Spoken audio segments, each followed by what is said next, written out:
বাবুজি, আমার তো সর্বনাশ হয়ে গেছে। কি হয়েছে রে বেটি, আমাকে বল, তুই কাঁদতেছিস কেন? এই বিন্দেশি মানুষটা আমি গোসল করার সময় দেখে আসছি। আমরাও দেখাচ্ছি সর্দার। সর্দার, সর্দার শুনছেন আপনি? মানে আমি একাকে দেখিনি, কিন্তু আমার সাথে আপনার দুইজন চেলাপেলাও দেখছে। আমি একা দেখি নাই, আমি একা দোষ করি নাই।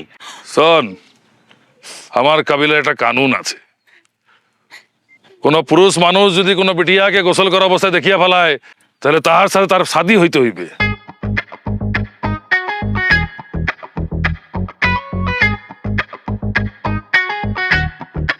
কিন্তু সর্দার, এখানে তো একটা ঝামেলা আছে।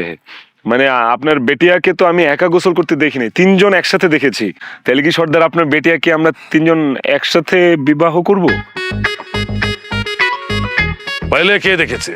ও দেখেছে। বিন্দেশি বাবু, তু আমার বিটিয়াকে শাদী করার জন্য তৈয়ার হইলে।